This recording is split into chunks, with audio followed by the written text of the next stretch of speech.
kung maaari bilang pinuno ng National Security Council, baka may naalam kayo tungkol sa pivot. Kasi parang nag-iba eh. Di nag-iba. Bakit nag-iba? Nung una, ang tindi ng ating paninindigan na hindi kailanman tayo tutulong sa ICC. Biglang lumambot, nakahayaan natin pag pumasok sila, tapos pagkatapos nun, meron ng statement, uupo tayo. Kung may mamamagitan, pag-uusapan kung saan tayo pwede tumulong. Meron ba kayong alam, Secretary Anyo? Kasi maraming nagsasabi na kayo daw ang dahilan kung bakit nagbago ang isipan ng ating administrasyon. Madam Chair, palagay ko po ay walang basis po yung ganung klaseng allegation sapagkat ito po ay legal na usapan at hindi po kami nag-focus sa legal na usapan sapagkat ang sa amin po ay on the lens of national security. Tapos wala rin po kaming na-monitor na pumasok dito ng mga ICC investigators nung sinasabi ng mga panahon na yan. So wala kayong alam tungkol sa pagbabago ng isipan at polisiya ng ating administrasyon? Wala po, Madam Chair. At hindi rin kayo kasama sa pagpaplano ng aresto ni former President Duterte? Ma'am, meron po akong opening statement. Pwede ko po bang basahin? Siyempre, oo. In the meantime, if I may recognize the arrival of Senator Cayetano. Thank you. Please proceed, Secretary. Yes, Anyo, ma'am. please. Good afternoon, everyone. I'd like to start by thanking the Senate Committee on Foreign Relations, chaired by Senator Imee Marcos, for the opportunity to clarify the truth about what transpired during the arrest of former President Rodrigo Roa Duterte and other related matters. I believe this is also a good venue for me and my fellow officials to clarify what really happened and to debunk and dispel the false accusations and fake narratives that have misled the public about this issue. As government officials, it is our duty to be truthful and to assure the public that our actions were proper and in accordance with the law. I, for one, have been the victim of relentless disinformation campaign aimed at destroying the integrity and credibility I have carefully built over 4 decades of public service, which began the day I entered the hallowed halls of the Philippine Military Academy. While public officials are not supposed to be thin-skinned, I have rolled with the punches for several days. However, the time has come for me to air my side. Therefore, I am grateful for the opportunity to speak before the Senate and present the truth. As a former member of the cabinet of the Duterte administration, it is also very hard for me to see the former president arrested. I worked closely with former President Duterte for so many years through the most serious crisis the country faced, and we have developed and nurtured a personal friendship. He trusted and respected me in the same way I trusted and respected him, even after our terms ended in 2022. I retired from public service when former President Duterte ended his term. However, the repeated calls for public service came again, and 6 months after my retirement, I was appointed by President Ferdinand Marcos Jr. to be his National Security Advisor.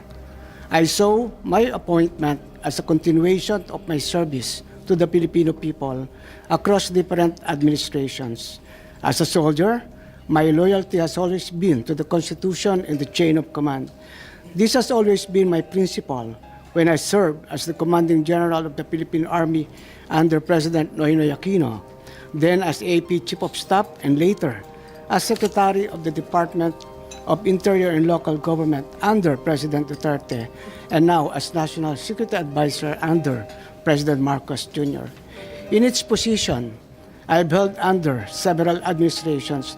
I have never played politics. I do not have a political agenda, nor do I have or will I ever have political ambitions. I uphold the same principle in my role as National Security Advisor and Director General of the National Security Council. Thus, I'd like to state for the record that my role was limited to the mandate of my office to assess that the situation does not escalate into a national security concern. The implementation of the ICC warrant is beyond my mandate, and I had no part in it. And may I also state for the record that I am not aware of any core group, nor am I a member of such group that allegedly planned and prepared for the arrest of former President Duterte. In fact, it was only on Tuesday morning, March 11, 2025, that I learned that there was already an Interpol red notice and that the ICC warrant of arrest would be served. There was also no intelligence operation. The former president's presence in Hong Kong, as well as his return to the country, was a public knowledge since it was heavily reported in both mainstream and social media. It is utterly unacceptable and unfair that my name is being dragged into an alleged grand conspiracy. I firmly deny any allegations of a grand conspiracy. In fact, the events in March 11 were spontaneous. As National Security Advisor, I was merely doing my job. However, I face all these accusations against my honor and integrity with firm resolve, knowing that I am on the side of the truth, and I was simply doing what I had to do. And in doing so, I upheld the truth, justice, and the rule of the law. Again, my loyalty is always to the country, to the Constitution, and not to any person. Thank you, Madam Chair. Salamat, Secretary Ed. Subalit sa kabila nito, nagsalita po ang ating mahal na Secretary Jonvic na ang nagplano po rito, o yung pagkaintindi namin, ang nagplano ay kayo. I would like Secretary to answer that. Anyo, Secretary Gibo Chodoro, at ang pinangalan, ang Chief PNP, General Marbil. Parang apat yung pinangalanan sa isang interview ng ating Secretary ng DILG. Can I answer that, ma'am? Yes, please, you're recognized. The question was, who planned this? I did not state in any way who planned it. The meeting was of executive privilege. It is a conversation between the president and the ones I mentioned. There were. So what exactly did you say? Ano sinabi po ninyo? They Ang asked me- pagkaintindi namin, itong apat na pinangalanan, ang siyang nagplano. No, ma'am, we're already invoking namin. executive privilege in this matter. Yes. We're invoking executive privilege in this. Yes, Already- that's fine, but it's in Yes. the interview and it's Yes, ma'am. public. I- It goes as far as the interview, ma'am. Yes, ma'am. Yes, That's it. I'd like to understand. I think your brother was I trying to did not explain state in any what he way. said in the interview, and I'm happy They to asked hear me it. if I planned it. I said it was not me. There were other people in the room, but we did not discuss any plans of any arrest. Saan nanggaling yung mga pangalan na ito? Ma'am, that again is executive privilege. Ma'am, let Pero me explain, ma'am. Let me nandun explain sa first, ma'am. interview po eh. Yes, yes, Ang ma'am. liwanag Let eh. me explain first, ma'am. We were discussing rumors of an impending arrival Parang based on. hindi yung ganun ang dating sa amin eh. Ang That is pagkaintindi that is namin, the whole apat truth, ang plano. ma'am. That is we were discussing rumors. Go ahead, ma'am. Patugtog na lang natin para maintindihan ha. What was and who was really on top of this? Kayo ho ba? Because during the press conference of the president, it was you and the president. Yes. So ikaw ho ba nagplano ng lahat ng ito? Hindi naman, hindi naman. It was a group effort. Secretary Chidoro was there, Secretary Anyo was there too, and the President and I.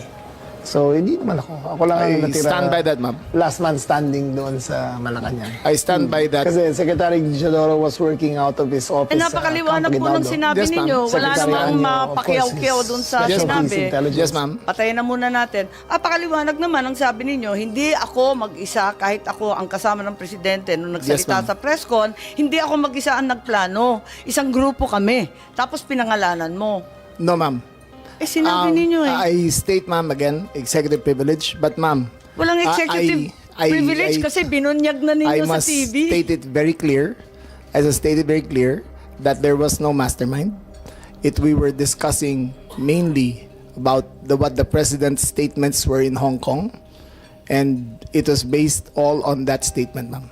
Sinabi ninyo na hindi kayo mag-isa na nagplano, kundi isang There was no grupo. planning, ma'am. Pero yun ang sabi eh. I said, hindi ako nagplano. Marami May kaming- isang grupo na Ang nagplano. we were all talking about a rumor, ma'am. And that was all. Rumor lang yon. Yes, ma'am. Group effort ang sabi mo eh. Ang tanong niya kung ikaw ang nagplano, tapos sabi mo, There was no hindi, planning, group ma'am. effort. There was no planning, ma'am. Anong Earlier, in-effort ng group ma'am, kapag hindi let plano? me make I think that we're intruding into executive privilege already, ma'am.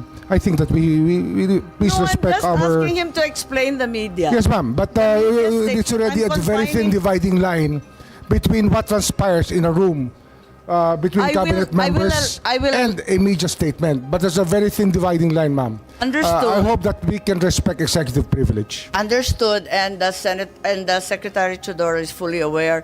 Every time there's a need to recess to executive session, I'm happy to do so, and I will do so when necessary. Pero ngayon, sinabi kasi sa TV, paliwanag naman ninyo sa atin kung ano ibig sabihin. Kasi ang sinabi, hindi ako mag-isa na nagplano, may grupo kami. They asked me if I had planned it. Sabi ko, I did not. I did not plan it. I said we were there, and not to skirt, ma'am, executive privilege.